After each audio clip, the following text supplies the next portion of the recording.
نکتہ کہ یوسف علیہ السلام کو ایک پلڑے میں رکھا گیا اور دوسرے پلڑے میں شاہی خزانہ، تو نور نبوت زیادہ نکلا شاہی خزانے سے، اور قیامت کے دن مومنوں کے گناہ ایک پلڑے میں رکھے جائیں گے، گناہ جو کر کے آئیں گے ایک پلڑے میں رکھے جائیں، دوسرے پلڑے میں ایمان رکھا جائے، تو ظاہر سی بات ہے ایمان کے سامنے گناہوں کی حیثیت کیا ہوگی؟ تو اس لیے مومنوں کے ایمان کا پلڑا بھاری ہی رہے گا، اسی کی وجہ سے وہ بخشے جائیں گے۔ اب جب عزیز مصر نے بادشاہ نے خرید لیا، بلکہ اب خرید کیا لیا، جو آپ کے سامنے میں نے عرض کیا کہ اتنی رقم دے کر بھی وہ اس نے تحفتاً لیا۔ جب حضرت یوسف علیہ السلام کو لے کر کے جانے والا تھا تو اللہ تبارک و تعالیٰ نے مالک ابن زاران، جس کی آنکھوں پر اب تک پردہ پڑا ہوا تھا، اس نے حضرت یوسف علیہ السلام کو ان کی اصل شکل میں اب تک نہیں دیکھا تھا۔ قدرت نے حضرت یوسف کی اصل شکل اس کو دکھائی۔ حضرت یوسف علیہ السلام کی اصل شکل، جب وہ اصل شکل دیکھا تو وہ چیخ پڑا، نہیں میں نے بہت سستے میں بیچ دیا، یہ حسن جو آج مجھے دکھ رہا ہے ابھی تک تو مجھے دکھا نہیں تھا۔ یہ پردے ڈال دیے تھے خدا نے اس کی آنکھوں پر، یا حسن یوسف پر ڈال دیے تھے، یا اس کی آنکھوں پہ ڈال دیے تھے، تو لیکن اب جیسی پردے اٹھے تو وہ ہمیں تو میں نے کیا کیا یہ؟ پھر اس کو یاد آیا کہ جس وقت میں ان کو مصر سے، میں ان کو اردن سے، شام سے لے کر کے چلا تھا، تو ان کی کرامتیں اور معجزات میں نے دیکھے تھے، تو انہوں نے مجھ سے کہا تھا کہ جب تو مجھے کسی کے ہاتھوں بیچ دے گا تو میں اپنی کچھ حقیقت تجھے بتاؤں، میں کون؟ تو گیا حضرت یوسف علیہ السلام کے پاس اور بادشاہ سے کہا کہ دو بات اکیلے میں کرنا چاہتا ہوں ان سے۔ کہا کہ اے عبرانی غلام اب بتا دے، تیرا وعدہ تھا کہ تو نے مجھ سے کہا تھا کہ میں بتاؤں گا میری حقیقت، اب بتائیے۔ یوسف علیہ السلام نے کہا ابراہیم علیہ السلام کو جانتا ہے؟ حضرت ابراہیم علیہ السلام کو جانتا ہے؟ اس نے کہا ہاں جانتا ہوں۔ تو کہا ان کے بیٹے اسحاق کو جانتا ہے؟ ان کو بھی جانتا ہوں۔ تو کہا ابراہیم کے بیٹے اسحاق، اسحاق کے بیٹے یعقوب، اور یعقوب کا بیٹا میں ہوں، میں کوئی غلام نہیں ہوں، میں کوئی غلام نہیں ہوں، میں نبی ابن نبی ابن نبی ابن نبی۔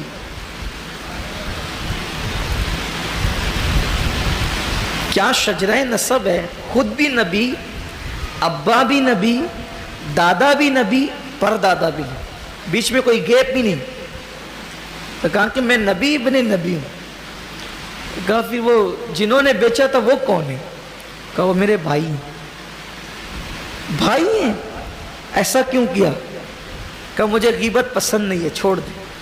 ہائے ہائے، دیکھا، مجھے غیبت پر چھوڑ دے، وہ معاملہ چھوڑ، میں غیبت نہیں کرتا، وہ نہیں بتاؤں گا، جتنا کہا تھا اتنا بتا دیا۔ اس سے پتہ چلا ایسوں کی بھی غیبت نہیں کی جاتی۔ اللہ والوں کی شان دیکھی، ایسوں کی بھی جو مارے پیٹے کنویں میں لا کے پھینک دیں، کھوٹے درہموں کے بدلے بیچ دیں، پھر بھی کہا کہ وہ کون، انہوں نے ایسا کیوں کیا؟ کہا وہ چھوڑ دیں، میں ان کی غیبت نہیں کرتا، میں اس کو اللہ کے سپرد کر چکا ہوں۔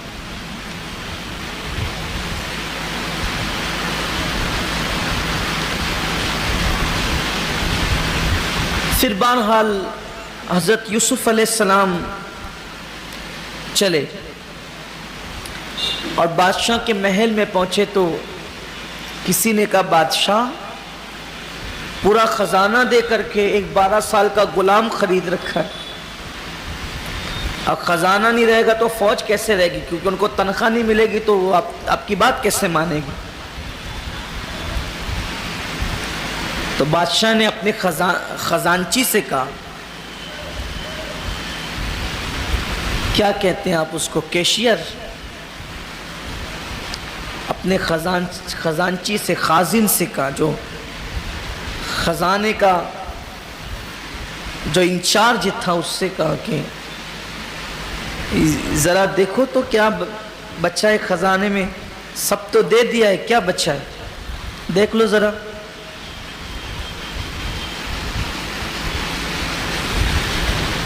تو وہ خازن اور خزانچی جب گیا تو اس نے جیسے ہی بیت المال کا دروازہ کھولا تو دیکھا کہ جتنا خزانہ پہلے موجود تھا اتنا اب بھی موجود ہے۔ بادشاہ نے کو جب یہ بات بتائی گئی تو اس کو یقین نہیں آئے گا کہ وہ تو سب ہم نے اپنے ہاتھوں سے نکال کے دیا اس میں سے۔ تو خازن نے کہا کہ اگر آپ کو یقین نہیں آتا تو آپ چل کے خود ہی دیکھ لیں۔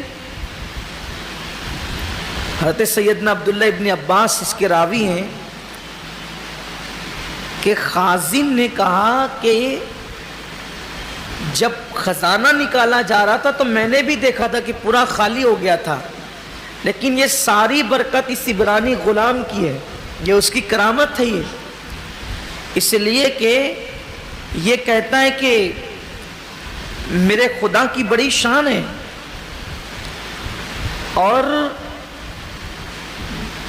اس کی اللہ کے نزدیک واقعی شان ہے سب عبرانی غلام کی، کیونکہ جب سودا ہو رہا تھا نا وہ خریدی بکری کا، مالک بن زاران کے ساتھ جس وقت آپ بات چیت کر رہے تھے تو میں اسی عبرانی غلام کے پاس کھڑا تھا، اس عبرانی غلام کے پاس میں کھڑا تھا، تو اس وقت ایک پرندہ سفید رنگ کا آیا، اور سفید رنگ کا پرندہ آ کر کے انسانوں کی زبان میں اس سے بات کرنے لگا۔ میں نے وہ بات اپنے کانوں سے سنی تو میں سمجھ گیا کہ اس کا مرتبہ بہت بلند ہے۔ تو کہا کہ کیا بات کر رہا تھا وہ پرندہ؟ تو کہا وہ پرندہ کہہ رہا تھا کہ یوسف دیکھ، جب تو نے اپنی قیمت خود لگائی تو کھوٹے سکوں کے عوض تجھے بچوا دیا، اور جب تیری قیمت ہم نے لگائی تو خزانہ بھی کم پڑ گیا۔ جب اپنی قیمت تو نے خود لگائی، کھوٹے سکوں کے عوض تجھے بھی بچوا دیا، اور جب ہم نے لگائی تو بادشاہ کا خزانہ بھی کم پڑ گیا۔ تو میں نے جب یہ دیکھا تو میں سمجھ گیا کہ واقعی یہ بڑی شان ہے اس کی، اور یہ اللہ کے نزدیک بہت عزت والا ہے۔ تو یہ جو سب کچھ ہے نا، یہ سب اسی کی کرامت ہے۔ اس سے پتہ چلا اپنی قیمت خود مت لگایا کر، شروع میں بھی کہا اپنی قیمت خود مت لگایا، اس لیے کہ جس کے دل میں محبت رسول اور ایمان ہے اس سے قیمتی دنیا میں کیا چیز ہو سکتی۔ اور خاص بات آپ سے عرض کروں، امام غزالی نے یہاں ایک نکتہ لکھا ہے کہ مصر کے بازار میں خریدار کون ہے؟ خریدار کون ہے؟ مصر کا بادشاہ۔ بیچنے والا کون ہے؟ مالک بن زاران۔ اور عرب کے بازار کی شان کیا ہے؟ بیچنے والے مصطفیٰ جان رحمت ہے اور خریدنے والا خدا ہے۔ بازار مصطفیٰ میں خریدار ہے خدا، بازار مصطفیٰ میں خریدار ہے خدا، کتنا ہنسی حجاز ہے بازار مصر سے۔ لیکن جسے بیچا گیا مصر کے بازار میں وہ تھا بڑا قیمتی، اور بازار مصطفیٰ میں جنہیں بیچا گیا وہ تو تھے ہی گنہگار، مگر قدرت نے مال نہیں دیکھا، محبوب کے ہاتھوں کے صدقے بہت بڑی قیمت لگائی۔ قیمت کیا ہے؟ ان اللہ اشترى من المؤمنین انفسهم واموالهم بان لهم الجنہ، کہ اللہ نے خرید لیا مومنوں کی جان کو، ان کے مال کو جنت کے بدلے، جنت دے کر کے خریدا ہے مومنوں کو اللہ۔ کیا قیمت لگائی ہے قدرت نے۔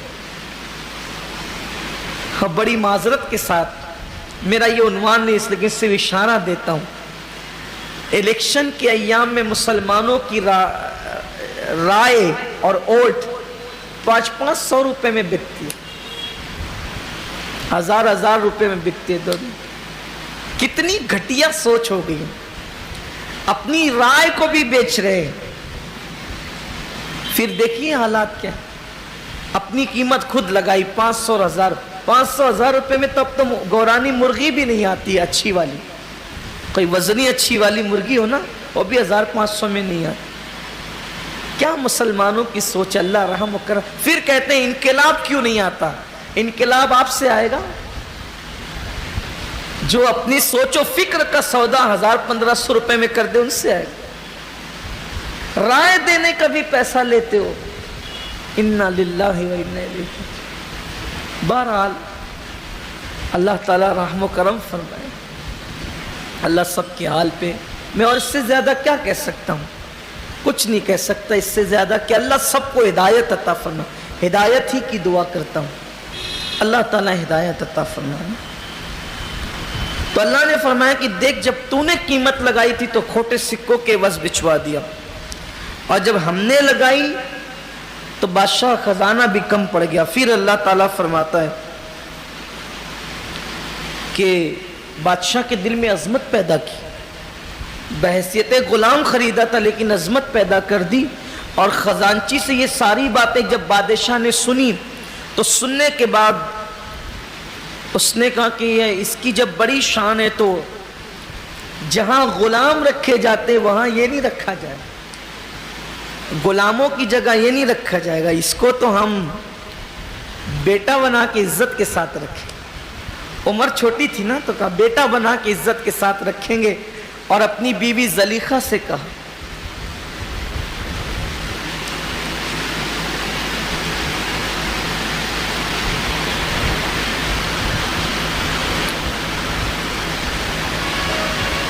درود شریف. اللہ رب محمد صلی اللہ علیہ وسلم نحن عباد محمد صلی اللہ علیہ وسلم. ایسی عزت کے ساتھ رکھیں گے بیٹا بنا کر. اور پھر زلیخا کو سونپ دیا اپنی بیوی کو, اس کو عزت سے رکھنا. قرآن کہتا ہے کہ بادشاہ نے اپنی بیوی سے کہا کہ اسے عزت سے رکھو, ہم اس کو اپنا بیٹا بنا, اولاد تو ہے نہیں, اس کو بیٹا بنا لیں گے, شاید یہ ہمارے کام آئے, شاید یہ ہمارے کام ہے, اس کو اچھی طرح. اور حضرت یوسف علیہ السلام کام آئے, کام آئے. یوسف علیہ السلام کی تکریم کی برکت سے اللہ نے مصر کے بادشاہ کو ایمان کی دولت عطا فرما دی. یہاں ایک بڑا حسین نکتہ امام غزالی پھر لکھتے ہیں, بہت پیارا نکتہ ہے کہ یوسف علیہ السلام سے 3 لوگوں کو 3 چیزیں ملی. یوسف علیہ السلام سے 3 لوگوں کو 3 چیزیں ملی. مالک ابن زاران یوسف کے ذریعے سے مال چاہتا تھا, سو مالا مال ہو گیا. بادشاہ خوبصورت غلام خرید کر عزت اور شہرت چاہتا تھا, عزت اور شہرت ہو گئی اس کی. بھئی اس وقت تو کتنے بادشاہ تھے نا دنیا کے اندر, آج کسی کا نام نہیں لیا جا رہا ہے, لیکن جو وہ اس کا نام تو لیا جا رہا ہے نا, عزیز مصر کا نام قیامت تک لیا جاتا رہے گا. اب جب بھی کوئی سورہ یوسف کی تفسیر بیان کرے گا, بہرحال وہ عزیز مصر کا نام لے گا. تو مالک بن زاران کو دولت چاہیے تھا, اس کو دولت مل گئی. اس کو عزت و شہرت چاہیے تھا, اس کو عزت و شہرت مل گئی. اور زلیخا کو یوسف چاہیے تھا, اس کو حضرت یوسف مل گئے. تو امام غزالی فرماتے ہیں یہی حال مسلمانوں کا ہے. کوئی اللہ کی عبادت کی وجہ سے دنیا کی دولت چاہتا ہے, دنیا چاہتا ہے. کوئی اللہ کی عبادت کر کے آخرت چاہتا ہے, اور کوئی اللہ کی عبادت کر کے اللہ چاہتا ہے.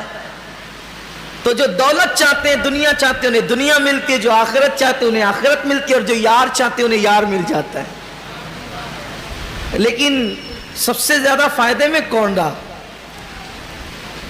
جسے یار ملا نا, جسے یار ملا وہ فائدے میں رہا. اس لیے کہ خدا جس کا ہو گیا, من کان للہ کان اللہ لہ, جو اللہ کا ہو جاتا ہے پوری کائنات اس کی ہو جاتی ہے. اب زلیخا کے سپرد کیا کہ بھئی اس کو بہت اچھے سے رکھو، پیار سے رکھو۔ زلیخا نے 365 جوڑے بنائے، اس کو تو بہانا ہی چاہیے تھا، اس کو تو بہانا ہی چاہیے تھا۔ اب تو ساری توجہ صرف اور صرف حضرت یوسف علیہ السلام کی طرف ہے۔ 365 جوڑے بنائے، 365 امامے، 365 جوتے، ہر دن کے لیے ایک نیا، اور بڑا اہتمام کیا حضرت یوسف علیہ السلام کو رکھنے کا۔ اور حضرت یوسف علیہ السلام بس یوسف یوسف یوسف اور صرف یوسف۔ اب ان کی عمر بڑھتی جا رہی تھی۔ حضرت یوسف علیہ السلام سے اس کی محبت تو پہلے سے تھی، آپ سن چکے، بچپنے سے تھی، خواب میں جب سے دیکھا تھا۔ کل کی نشست تو اگر آپ کو یاد ہوگی تو زلیخا نے مصر کے بادشاہ سے کہا کہ مجھے یوسف کے لیے ایک محل بنانا۔ آپ نے کہا جو دیا ہے کہ عزت سے رکھو، تکریم سے رکھو، ہم اس کو بیٹا بنائیں گے، اپنے کام آئے گا۔ تو میں چاہتی ہوں کہ آپ جیسی عزت چاہتے ہیں وہ عزت دو اس کو، اس عبرانی غلام کو، اس کے لیے ایک محل مجھے بنانا ہے۔ اور بادشاہ جو تھا تو اس نے کہا کہ ٹھیک ہے بنا لو۔ تو اس نے معماروں کو بلایا، مصر میں جتنے بڑے بڑے معمار تھے سب کاریگروں کو بلایا، ان سے میٹنگ کی اور کہا کہ یوسف اگر مجھے نیچے ہو تو اوپر نظر آنا چاہیے، اوپر ہو تو نیچے نظر آنا چاہیے، دائیں ہو تو بائیں نظر آنا چاہیے، بائیں ہو تو دائیں نظر آنا، آگے ہو تو پیچھے، پیچھے ہو تو آگے، اس کونے میں تو اس کونے میں، اس کونے میں تو اس کونے میں، مجھے ہر طرف سے یوسف دکھنا ہی چاہیے۔ تو کسی ایک معمار نے کہا کہ یہ صرف اس صورت میں ہو سکتا ہے کہ محل شیشے کا ہو، شیش محل ہو۔ اس نے کہا ٹھیک ہے، شیش محل تیار کیا، اس میں سونے کے ستون بنوائے، ہرنوں کو سونے کی شکل، سونے کی دھات سے ہرنوں کی شکل دی، ہرنوں کی آنکھیں یاقوت کی لگوائی، اور چاندی کے مور بنوائے۔ اس طرح سے جو بھی وہ کر سکتی تھی سب کچھ کیا۔ عشق اس حد تک بڑا، امام غزالی لکھ رہے ہیں کہ ستاروں کو دیکھتی تھی تو اس میں یوسف نظر آتی، درخت کے پتوں کو دیکھتی تھی تو یوسف نظر آتی، جدھر دیکھا یوسف نظر آئے۔ ذکر یوسف کے سوا کوئی دوسرا کام ہی نہیں تھا۔ جب محل بن گیا تو ایک دن، اب حضرت یوسف علیہ السلام کی عمر بھی تقریباً 17-18 سال ہو گئی تھی، جوانی کا پورا شباب آ گیا تھا۔ ایک دن حضرت یوسف علیہ السلام کو بہت سجا سنوار کر، ہاتھ پکڑا اور پکڑ کر کمرے میں لے گئی۔ جیسے اندر جاتی ہر کمرے پہ تالا لگاتی،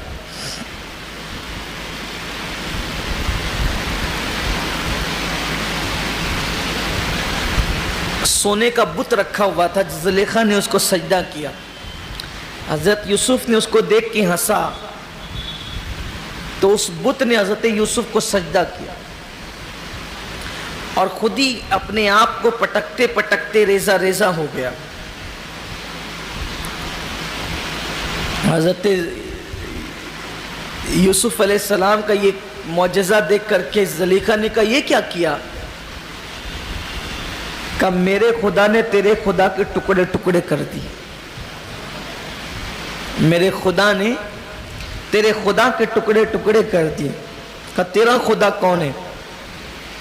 کہ جس نے مجھے بنایا میرا خدا ہے۔ زلیخا نے کہا تجھ سے پیار ہو گیا تو تیرے خدا سے بھی پیار ہو گیا، اس لیے کہ جس کو بنایا اس کے حسن کا یہ عالم ہے، تو بنانے والے کے حسن کا عالم کیا۔ لیکن اگر عزیز مصر کو پتہ چلے گا کہ یہ بت تو نے توڑ دیا یا تیرے خدا نے توڑ دیا تو مسائل پیدا ہو جائیں گے، تیرے خدا کو بول کے اس کو پھر ویسا ہی کر دے۔ حضرت یوسف نے 2 جملے کہے تو یہ پھر جیسا کہ ویسا ہو گیا۔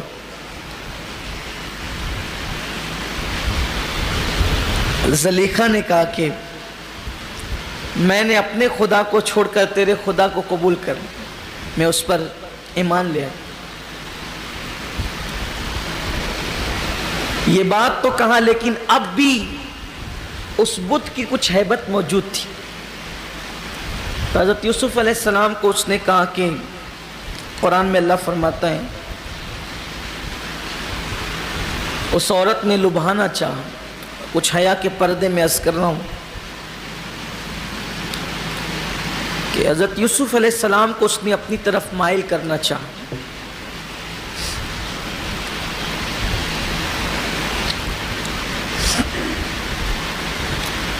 اور کہا کہ یوسف تو کتنا خوبصورت ہے،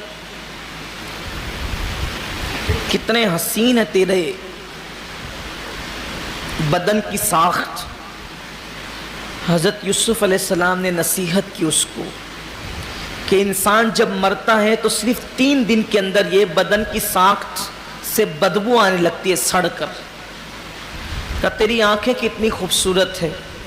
حضرت یوسف علیہ السلام نے کہا 3 دن میں یہ آنکھیں مردے کی بہنے لگتی ہے قبر میں۔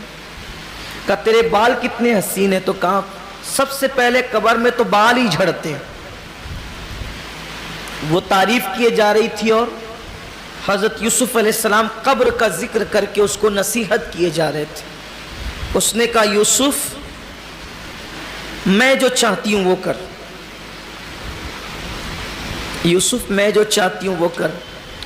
حضرت یوسف علیہ السلام نے کہا کہ نہیں،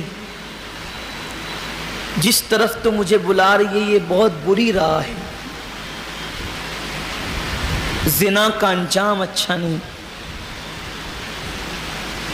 زنا کے متعلق بہت سخت وعید، بہت سخت وعید ہے زنا کے متعلق۔ اللہ کے رسول صلی اللہ علیہ وآلہ وسلم نے فرمایا کہ جب کوئی زنا کرتا ہے تو زمین اللہ کی بارگاہ میں عرض کرتی ہے کہ اللہ مجھے اجازت دے کہ میں 2 حصے میں چیر جاؤں اور اس کو اپنے اندر دبوچ لوں۔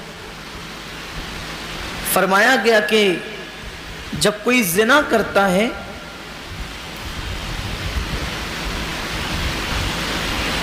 تو اگر وہ 7 سمندروں کے پانی سے غسل کر لے، 7 سمندروں کے پانی سے زنا کے بعد، تو اس کے دل پر جو گناہ کا دھبا لگائے وہ نہیں دھل سکتا۔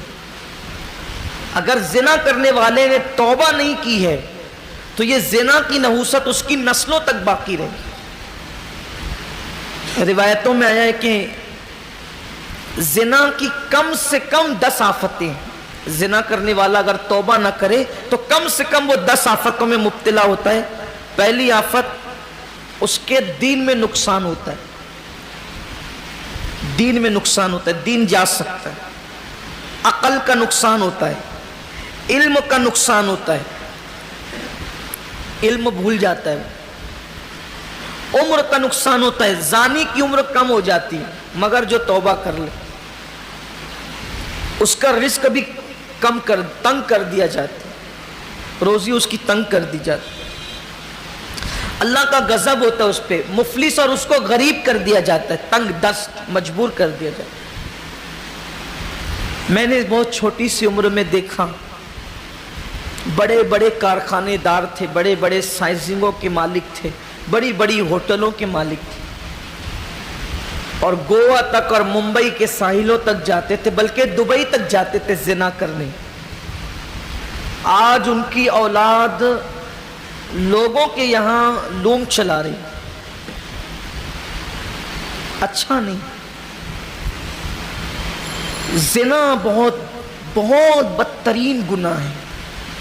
اللہ سے دعا کریں اللہ ہمیں ہماری نسلوں کو اس سے محفوظ رکھے۔ اگر کسی سے ہو گیا تو اللہ رمضان شریف کے صدقے اسے سچی توبہ کی توفیق عطا۔